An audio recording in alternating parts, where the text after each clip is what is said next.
Zimbabwe's had a checkered past, to say the least. But I think what's important for every visitor to Zimbabwe is to separate what the country has to offer and its politics. You're here to enjoy some of the best wildlife areas in Southern Africa. This trip has been long coming. It's been a trip that we've planned for many years. For us as adventurers, Monopools is one of those bucket list destinations where I think everybody that really like to travel need to see.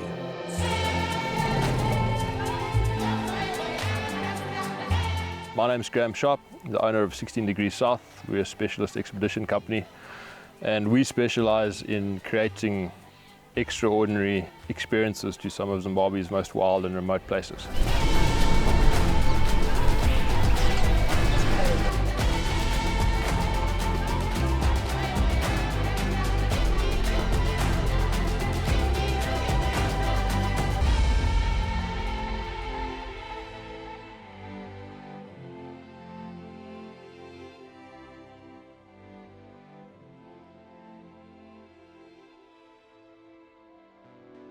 Chizarira National Park, it's actually a park on an escarpment.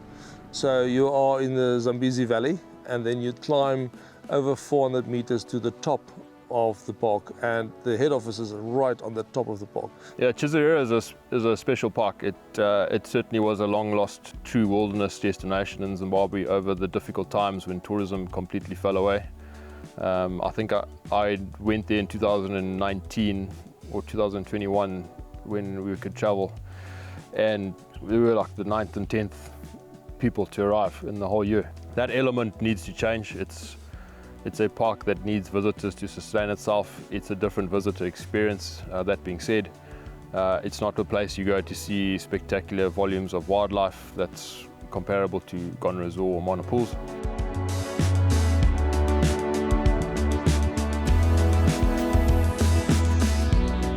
Leaving Chizarira, we went back onto the main Binga Karoi Road, or Kamativi Binga Road, and then from there, to be honest, the road's been in better condition than it has been. It's probably one of the most discussed roads in Southern Africa. Getting to Matusadona, the southern end of Matusadona, you check in at Chifudzi Gate. You let the park know that you're entering the park, and then you got about a 2-hour journey down the escarpment into Tashinga. And Tashinga is a beautiful campsite on the edge of the lake, and probably one of my most favorite ones. And yeah, you've arrived at Tashinga after a 6, 7, maybe an 8-hour journey depending on the time of year, and what a beautiful site to arrive to.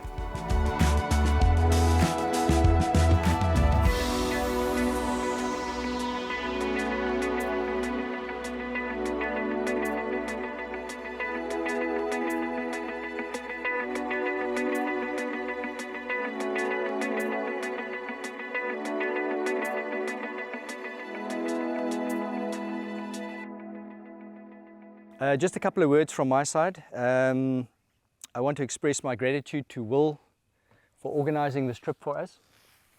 My gratitude to all of you for joining us on this trip. We have some old faces. I mean, as in you've been on trip with us, not in yours.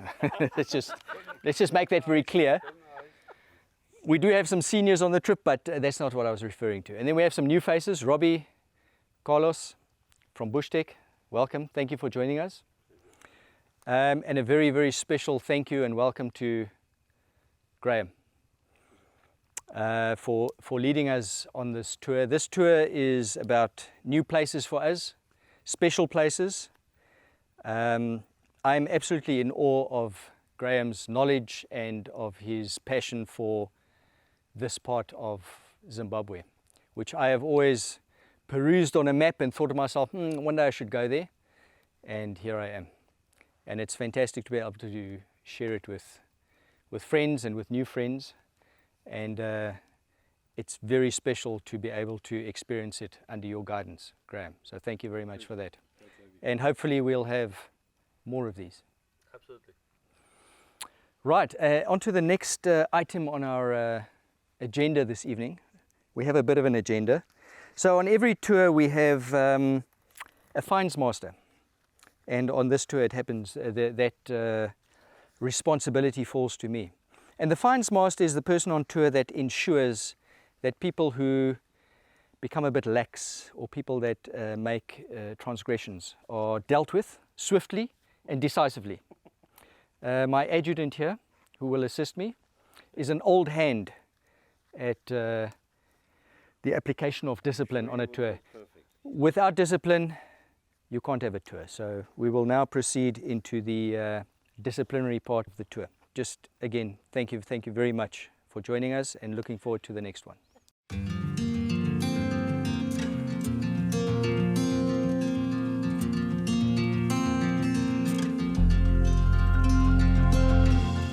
Early morning here at Lake Kariba, beautiful sunrise on the way, and we are on our way to a game drive. The guys are going to come pick us up right in the campsite. Let's see what we can check.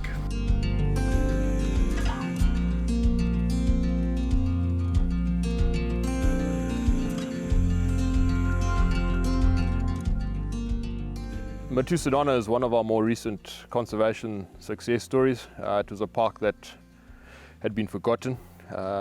Similar to Chizarira, low visitor numbers, inaccessibility challenges, no air access, poaching, a very fluid border with Zambia to the north. So a host of compounding challenges that are never easy for park management, certainly to a successful level. But in the recent years, I think 2019, African Parks Network, or African Parks as they're known, signed a 25-year co-management agreement with national parks, with Zim Parks, and under the umbrella of Matusadona Conservation Trust. They've established themselves as a very seasoned conservation entity who have multiple successful projects across the subcontinent or the continent as a whole. And with that, it's just brought all the bare basics of good sound management. So investing in the local community as a priority, maintaining and managing the fishing, the cooperative fishing programs that happen around the park, and then obviously improving the infrastructure, the campsites, the road network, and the staff housing, the accommodation. So we are now seeing, and I'm very proud and happy as a park very close to where I grew up, seeing the park turn around and start to reach what its true potential, what it could be. Yeah, all credit must be given to African Parks for making that possible, and it's definitely going to be a premium destination in Zimbabwe in the near future, if not now. There are plans to reintroduce rhino and other species once they've assessed the biodiversity components of that process, and also address the law enforcement components too. But that being said, and it's only a matter of time, it's going to be a great destination, and one that we are certainly very excited to be operating in. So we've had a game drive this morning. We've come through the park heading in an easterly direction. We had quite a strong wind last night. The wind's still been very strong this morning, so the game has been a little bit scarce, but we have had tracks. And we've arrived at the Jenje bush camp, which is run by the Matusadona Conservation Trust, co-management agreement between national parks and African parks. And they are driving tourism development in a very sustainable, environmentally friendly manner. And one of those products that they're putting out there to the market is a very small, boutique, intimate bush camp experience. It's a seasonal camp. They put them up in these very nice locations. We're here amongst these Combretum and Trichilia trees. Very nice natural setting, very well positioned in complementing the natural environment, very low impact.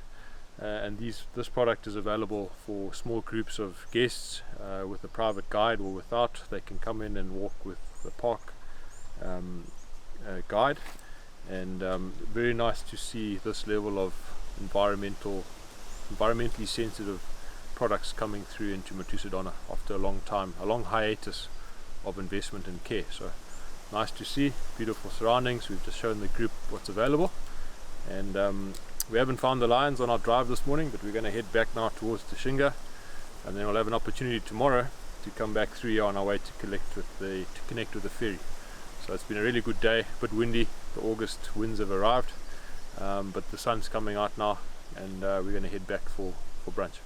My name is Brandon. I'm here at Jenje camp, named after the Jenje river, which flows in Matusadona going to Lake Kariba. So yeah, Jenje camp has been it's only a month old, and it's a really lovely camp. We've been getting guests in camp who are coming to see the camp, and they really do love it. We'll get some pretty nice game sightings coming along, like lions, elephants, water bugs, just to name a few. And for now, we're hosting about eight people in our tents. Just 2 people in a tent. And I think by the end of this month, we'll be hosting 10 people. So mainly this camp, because of how dangerous it is, like we have lions all over the camp. It's not a fenced camp. So basically, it's made for professional guides to come with their clients, then enjoy the view, the real world of the camp.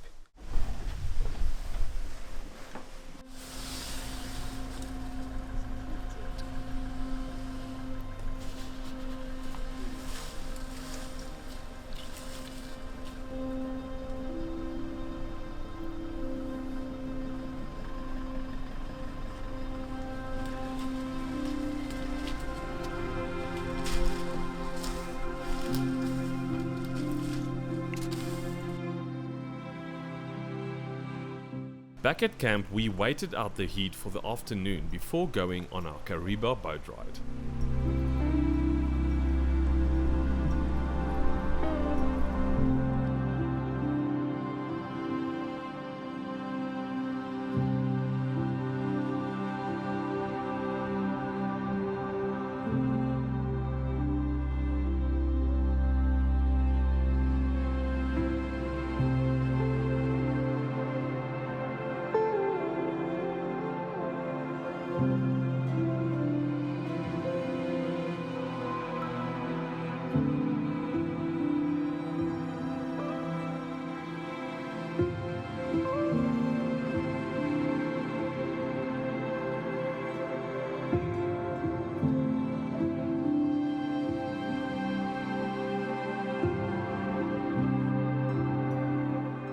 One of the things that the Matusadona Conservation Trust does is, for visitors, if you self-drive in or you boat across and you're camping, you can have access to the park through their boat cruise and game drive facilities. So you just book in at the office, book one of the 2 activities, and then they have a group of internal staff, guides, who can take you out on a walk as well, actually. So yeah, you can go walking in the park with them, you can go on a cruise, you can go on a drive.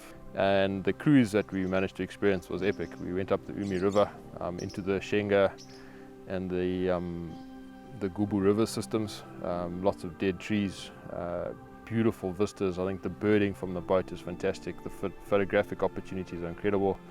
We had kudu on the edge of the lake. We had hippo. You get elephant often. In times gone by, I used to see the rhino coming down and drinking in the late afternoon. So it is a fantastic experience, and I really recommend combining a water-based activity when you're in Kariba. So if you are traveling through, make a plan to get on the water.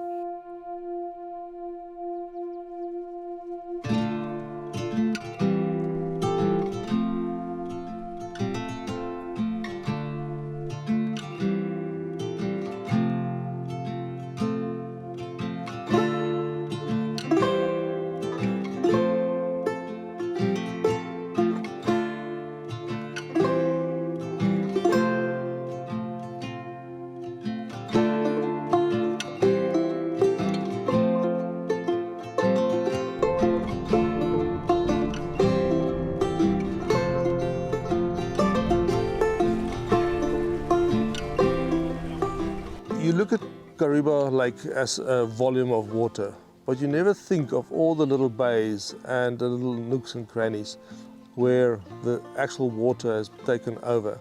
You see all these dead mopane trees, these stick figures in the water. And we were blessed with one of the most amazing sunsets. We had birds flying through our shots, we had kudus on the water, we had elephants on the side, crocodiles. And the quietness, it was so quiet. And everybody actually stood still and just realized how fortunate we are to be in such a remote place and to see such beauty. And there was no sign other than the boat of any civilization or anything else on that part of the lake. And I think when you see these small little things, that's when you start understanding why people want to travel to the further destinations, because you just get away from a lot more of civilization and you create time for yourself and you create memories.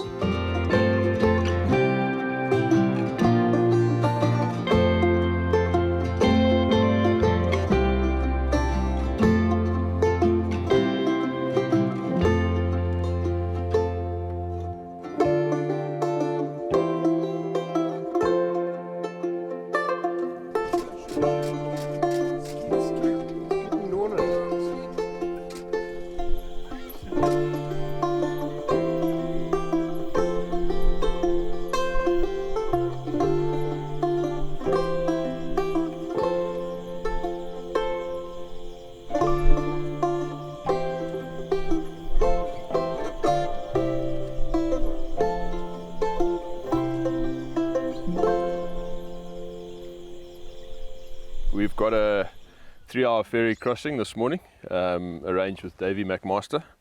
I think we'll have the first 300 series, if not the first pair of 300 series on Lake Kariba, if not on a ferry in southern Africa. So yeah, the lake seems to have calmed down because it was howling last night. And once we get to Kariba, all being well, we're going to just do some provisions, some resupply, some food, fuel. Eli Deli and Crispy Fresh are the two places in Kariba where we like to get all those things taken care of. And then we've got a 3-hour drive down into Mana Pools. We'll clear park entry formalities at Marangora, and then from there through to Chimutsi Gate and then Nyakasikana Gate, and then probably about 4:30 we're aiming to get into Mana, and from there 4 or 5 days in Mana Pools, which will be the end of the trip for us. And yeah, I think it's certainly been a nice trip so far. Good to highlight some of the lesser known areas and showcase what Zimbabwe has to offer, certainly on the road less travelled.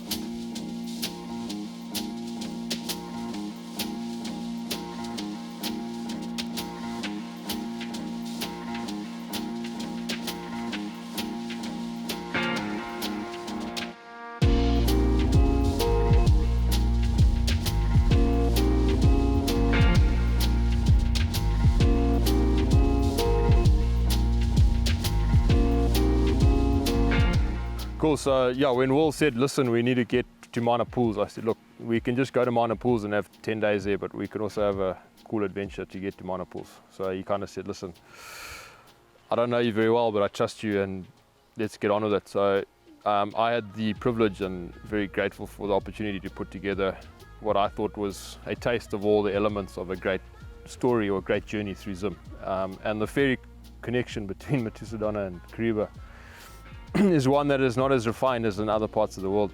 So it involves a very competent seafaring gentleman by the name of Davey McMaster, who's been living in the lake longer than many people can remember.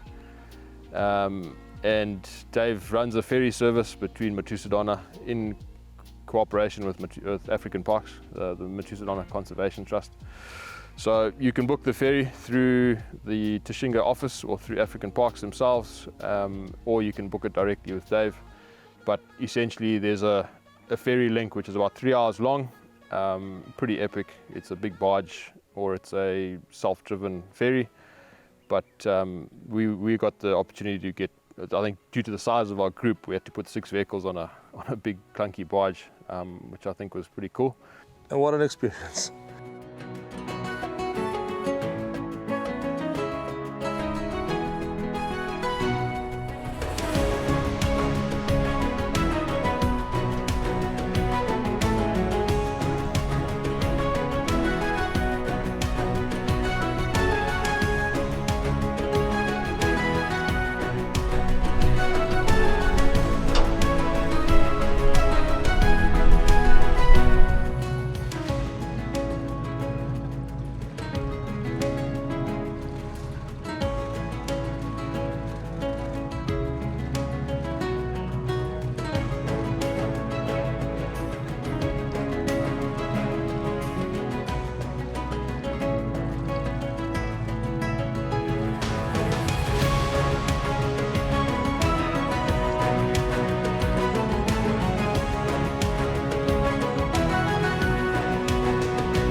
Caleb and his mate started washing the cars. Now, obviously water is not an issue.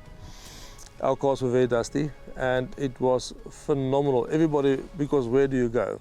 And the conversations that we've had, the plans that we're hatching, talking about previous experiences, sharing memories, and a surprise lunch.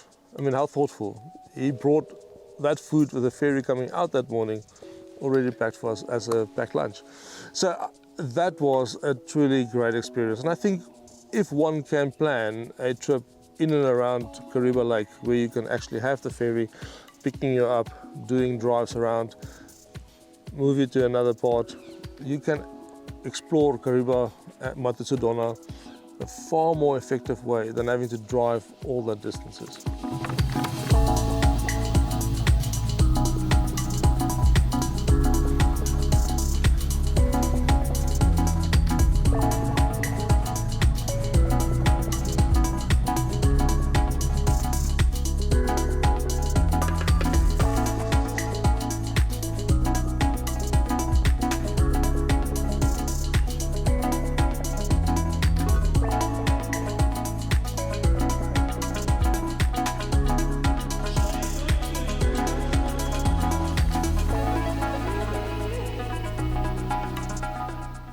So yeah, jumping off the ferry in Kariba, it's a bit of a sort of tight time schedule to leave Matusadona, drive through the park, get on the ferry, get off. We had a very smooth crossing, but it's one that needs to be planned carefully and coordinated. But disembarking at Chizarira Harbour in Kariba, you can get fuel on site, fuel and light provisions, or you've got to pop into Kariba, and then from there you've got to take the hour road up to Makuti.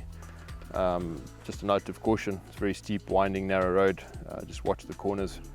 But yeah, we all got up to Makuti without incident, and then from there down the escarpment, which at one point in time was one of the most sketchy sections of road in the country, just due to the sharp hip and bends and trucks not riding their gears down there. So yeah, just pay attention on that road coming down into Mana Pools. You obviously have to clear park entry at Marangora into the valley, and then from there Chimutsi Gate at the bottom, and then you've got 25 odd k's to Nyakaskana Gate, and then left into Mana.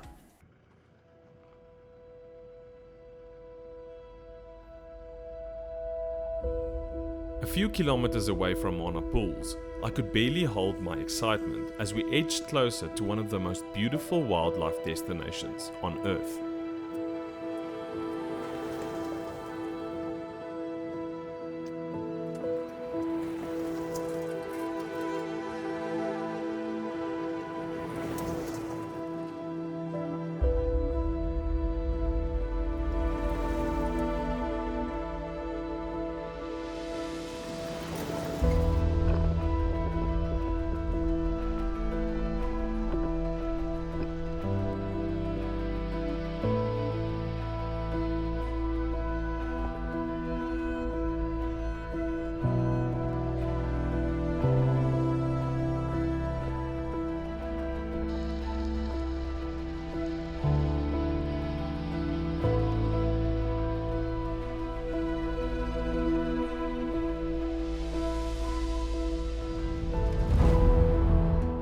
Now, I've been coming here since 2008. It is a phenomenal destination. It is difficult to explain it, but it's spiritual, it's beautiful, it is untouched, and you can see that there is a lot to be offered. You know, if you walk through these forests, it is truly magnificent.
After our ferry ride this morning to Kariba, we drove all the way to Monopools. We got here this afternoon and we checked in at the camp office, and a little ways away from the camp office is our actual camp. We're at Gwaya camp.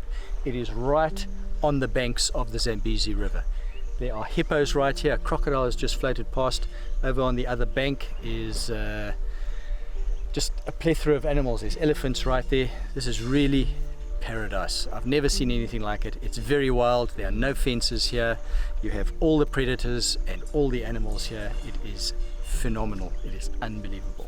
Really looking forward to our 4 days here.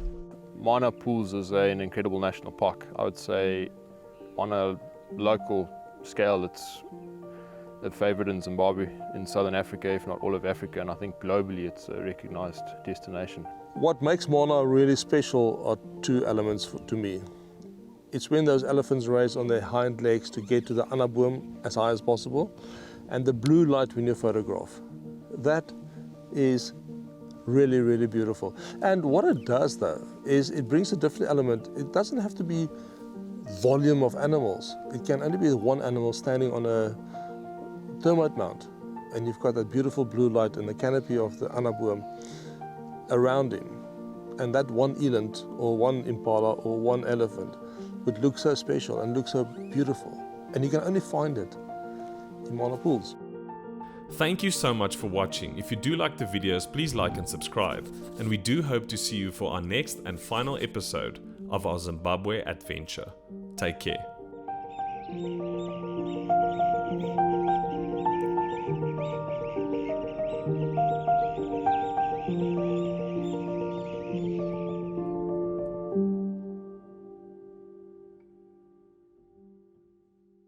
Hier sit die manne by die rooi hotel.